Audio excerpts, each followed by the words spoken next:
Itago niyo na lang po ako sa pangalang Shy 19, taga Cagayan, hi admin, hi mga kasisi. Hindi ko alam kung saan ko pwedeng ilabas to, kaya dito ko na lang susubukan. Nakatira ako ngayon sa bahay ng ate ko. Siya ang tumutulong sa akin sa pag-aaral. Lahat halos, siya ang gumagastos. Wala kasi akong magulang na maaasahan. Gusto ko sanang suklian yung lahat ng kabutihang ginagawa niya. Gusto ko talaga. Pero hindi ko alam kung paano ko haharapin to. Kasi, nahulog ako sa asawa niya. Itago na lang natin siya sa pangalang Kuya Marco.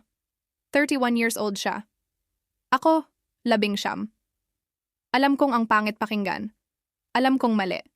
Pero nangyari na. Nagsimula lang sa simpleng pag-aasikaso. Hatid sundo kong minsan, sabay naming pinapanood si pamangkin sa hapon habang si ate nasa trabaho. Minsan kami lang ang tao sa bahay. Doon na nagsimulang lumapit ang loob namin sa isa't isa. Una, parang concerned lang siya. Protective, maalaga.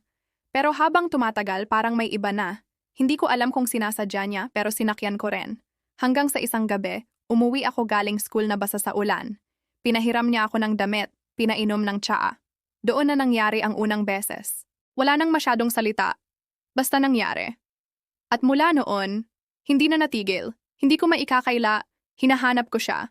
Hindi lang yung katawan niya, kundi yung lambing, yung atensyon, yung pakiramdam na may nag-aalaga sa akin. Pero tuwing nakikita ko si ate, itago na lang natin siya sa pangalang Ate Laika. Yung pagod niya, yung tiwala niya, yung effort niyang abutin ako kahit siya ang pinakaunang nagkukulang para lang matustusan ako. Doon ako tinatamaan. Alam kong isang araw mabubunyag din to. At kapag nangyari yon, wala akong mukhang maipapakita. Hindi ko na alam kung lalaban pa ako sa nararamdaman ko or tatapusin ko na bago pa masira ang lahat. Hindi ako proud, pero hindi ko rin kayang itanggi. Minahal ko siya. At patuloy ko pa rin siyang minamahal. Mga kasisi, kayo, kapag puso mo ang nasangkot sa kasalanang ikaw mismo ang kinakatakutan, may karapatan ka pa bang umasa sa tawad? O dapat mo na lang tanggapin na hindi lahat ng pagmamahal ay dapat ipaglaban?